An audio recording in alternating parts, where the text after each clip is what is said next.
10th class के लिए आज का हमारा काम है 7 नंबर 3 एक्सरसाइज 8.2 का। लास्ट वीडियो में सेकंड सम के सारे पार्ट हमने कर लिए थे। थर्ड सम आपके सामने ये रहा। आपको दिया हुआ है if tangent A plus B बराबर है √3 और टेंजेंट ए माइनस बी आपको बराबर दे रखा है 1/√3। तो आपको ए और बी की वैल्यू फाइंड आउट करनी है। टेंजेंट ए प्लस बी √3 की वैल्यू दे रखी है। सम नंबर 3 आपके सामने exercise 8.2। Tangent A plus B की वैल्यू √3 है and tangent A minus B की वैल्यू 1/√3 है। ये दोनों चीज़ें आपको गिवन है। आगे जो ये चीज़ दी होती है रकम में tangent A plus B √3 tangent A minus B 1/√3, ये जो 0 से 90 के बीच में लाई करनी चाहिए ए और बी का जोड़। तो ये कंडीशन होती है, इसका कोई ज़रूरी नहीं है लिखना। ये आपको सिर्फ बताया गया कि ए और बी को टोटल 0 से कम नहीं होना चाहिए, 90 से ज़्यादा नहीं होना चाहिए। तो ए और बी की वैल्यू आपने बतानी है इस सम में। तो बिल्कुल ईजी है। टेंजेंट ए प्लस बी को सेम छोड़ेंगे। अब ये देखिए यहाँ टेंजेंट है ना, तो √3 टेंजेंट में किसकी वैल्यू होती है? टेंजेंट 60 डिग्री की वैल्यू होती है। टेबल से आप देख सकते हैं। आपको मैं एक बार दिखा भी देता हूँ। ये आपके सामने टेबल है। अब देखिए टेंजेंट 60 डिग्री की वैल्यू √3 होती है। तो √3 की जगह अपने क्या रख लिया? √3 की जगह टेंजेंट 60 रख लिया। ऐसे ही 1/3 √3 टेंजेंट में किसकी वैल्यू होती है? टेंजेंट 30 की वैल्यू होती है। देखिए आप टेंजेंट 1/√3 30 डिग्री की वैल्यू होएगी। तो ये दोनों वैल्यू पुट कर देनी है अपन ने वापस। And tangent A minus B को किसके बराबर रखेंगे? क्योंकि यहाँ का टेंजेंट तो इधर भी टेंजेंट ही रहना चाहिए 30 डिग्री। टेंजेंट से टेंजेंट कट जाएगा, ए प्लस बी 60 डिग्री के बराबर आ जाएगा। यहाँ भी टेंजेंट से टेंजेंट कटेगा तो ए माइनस बी 30 डिग्री के बराबर आ जाएगा, क्योंकि यहाँ ए माइनस बी बच गया, यहाँ 30। ये पहली इक्वेशन बन गई। ये दूसरी इक्वेशन है। तो इक्वेशन 1 और 2 को हम ऐड कर देंगे। ऐड करने का तरीका आपको पता ही है। ए प्लस बी बराबर 60 को लिखेंगे पहले, दूसरी को इसके नीचे लिखेंगे। ए माइनस बी बराबर 30 आ जाएगा। ऐड कर रहे हैं तो बी से बी तो कट ही जाएगा। ए और ए 2a, क्योंकि एक प्लस की एक माइनस की कट जाती है। 30 और 60 90। ए की वैल्यू आ जाएगी 90 बटा के नीचे आ जाएगा 2 45 डिग्री। ये ए की वैल्यू आ गई हमारे पास। ए की वैल्यू आप पहली इक्वेशन में पुट करें चाहे दूसरी में, तो आपका बी का मान आ जाएगा। Put as value in 1। Equation 1 में पुट करोगे तो पहले इक्वेशन 1 में लिख लेता हूँ। ए प्लस बी बराबर 60 थी। ए की जगह 45 रख दोगे। 45 इधर जाके 60 में से माइनस का हो जाएगा, तो बी की वैल्यू 15 डिग्री आपके पास आ जाएगी। यही आपने ज्ञात करना था, ए और बी की वैल्यू। तो ये हमारा सम हो चुका है। सेम ऐसा ही हम एक एग्जाम्पल भी करने जा रहे हैं इसी एक्सरसाइज का। 8.2 एक्सरसाइज का एग्जाम्पल है जस्ट इससे पहले।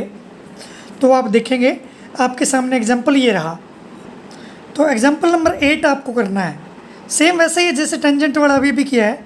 यहाँ आपको दे रखा साइन ए माइनस बी बराबर 1/2 के और कोस ए प्लस बी आपको 1/2 के बराबर दे रखा है। ए और बी की वैल्यू बतानी है। सेम उसी तरह का है। तो पहले हम लिख लेते हैं साइन ए माइनस बी बराबर 1/2 दे रखा है एंड दूसरी साइड कोस ए प्लस बी आपको 1/2 के बराबर दे रखा है।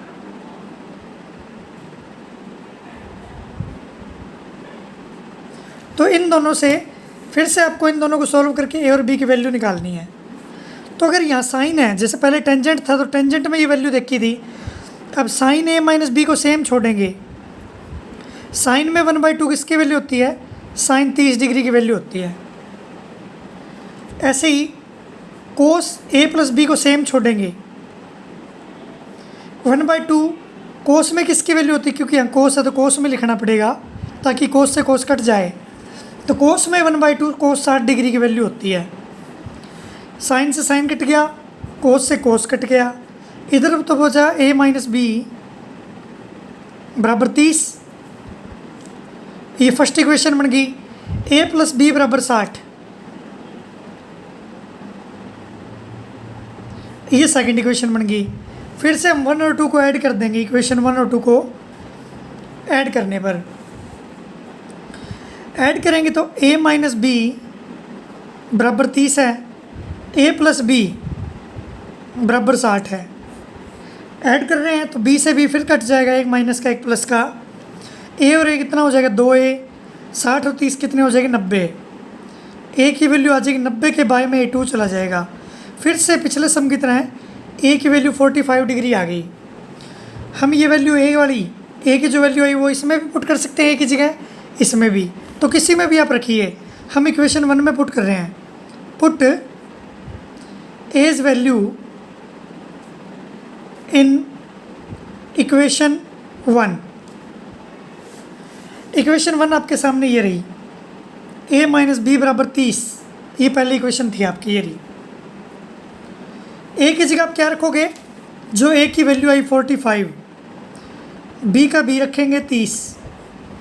अब b को इधर ले जाइए, 30 को इधर ले आइए, 45 माइनस तो 30 हो जाएगा, और b इधर माइनस का दूसरी साइड जाके प्लस, तो b की वैल्यू 45 में से 30 गए 15 डिग्री b की वैल्यू आपकी आ जाएगी। तो a और b की वैल्यू फिर से हमने निकाल ली। ये सम भी हमारा हो चुका है। ये एग्जाम्पल था आपका, एग्जाम्पल नंबर 8.2 एक्सरसाइज का है ये। तो आप ये दो सम तो ये, और अब हमारा आखिरी एक्सरसाइज का 8.2 का आखिरी सम रह गया है, सम नंबर 4 वो करने जा रहे हैं, वो आपके सामने ये रहा। तो सम नंबर 4 हमारा बच गया 8.2 का। वो देखिए, ट्रू फॉल्स बताने हैं आपने। पहला कह रहा है साइन a प्लस बी क्या साइन a और साइन b के बराबर होता है, तो देखिए ये फॉल्स आएगा। फॉल्स क्यों, देखिए आपको रफ कॉपी में बताता हूँ मैं। साइन a प्लस बी हो, ये पूरा इसका थीटा ही माना जाएगा, साइन थीटा है ये। इसके अंदर गुणा करें तो sine a plus sine b बढ़ना चाहिए था। देखिए बनना चाहिए था, लेकिन ये चीज़ ऐसे गलत होती है। साइन को कभी भी अंदर गुणा नहीं किया जा सकता। ये पूरा साइन के साथ इसका फंक्शन ही है, थीटा ही है ये। 30 डिग्री 40 डिग्री कुछ भी इसकी वैल्यू हो सकती है। तो अकेला साइन का कोई महत्व नहीं होता, ऐसी कोई वैल्यू नहीं होती। ये a प्लस बी पूरा थीटे का काम करेगा, तो साइन के अंदर गुणा नहीं करनी कभी, तो ये चीज़ संभव नहीं है। अगर गुणा कर सकते तो ये सही होता, अब ये गलत है। सेकंड कह रहा है साइन थीटा की वैल्यू इंक्रीज होती है जैसे जैसे थीटा बढ़ता है। तो आप टेबल में देखेंगे, टेबल आपके पिछले पेज पे है। ट्रू फॉल्स में इसने पूछा है कि जैसे जैसे थीटा बढ़ता जा रहा है, 0 डिग्री 30 डिग्री 45 बढ़ता जा रहा है ये, तो क्या साइन की वैल्यू भी बढ़ती जा रही है। देखिए 0 थी, फिर 1/2 0 से ज़्यादा होता है, 1/√2 2 से भी ज़्यादा होता है, √3/2 और फिर 1। तो देखिए जैसे जैसे थीटा बढ़ रहा है साइन की वैल्यू भी बढ़ती जा रही है। तो ये जो कह रहा है ना, ये ट्रू कह रहा है। जो सेकंड है वो ट्रू है, ये सेकंड ट्रू। थर्ड कह रहा है कोस थीटा की वैल्यू भी थीटा इंक्रीज होने के साथ साथ बढ़ती जाती है। The value of cos theta increases as theta increases. क्या थीटा बढ़ने पर देखिए कोस की वैल्यूज़, थीटा 0 30 45 बढ़ता जा रहा है, लेकिन कोस की वैल्यू देखिए बढ़ती नहीं है। साइन की तो बढ़ती है, और कोस की वैल्यू 1√3/2 0.8 के करीब होएगा, ये 0.6 के करीब होएगा, ये 0.5, ये 0। तो कोस की वैल्यू थीटा बढ़ने पर कम होती है, लेकिन इसने ट्रू फॉल्स में क्या कहा है कि बढ़ती जाएगी, तो ये फॉल्स कह रहा है आपको। साइन की वैल्यू बढ़ती है, कोस की वैल्यू कम होती है थीटा बढ़ने पर। अगला फोर्थ पार्ट, साइन थीटा और कोस थीटा क्या सभी वैल्यू पर बराबर होते हैं। थीटा की वैल्यू 30 डिग्री 60 डिग्री कुछ भी हो सकती है, तो आप देख सकते हैं टेबल में ये भी। 0 डिग्री पे देखिए साइन 0 की वैल्यू 0 होती है, कोस 0 की वैल्यू 1 होती है, नहीं है बराबर।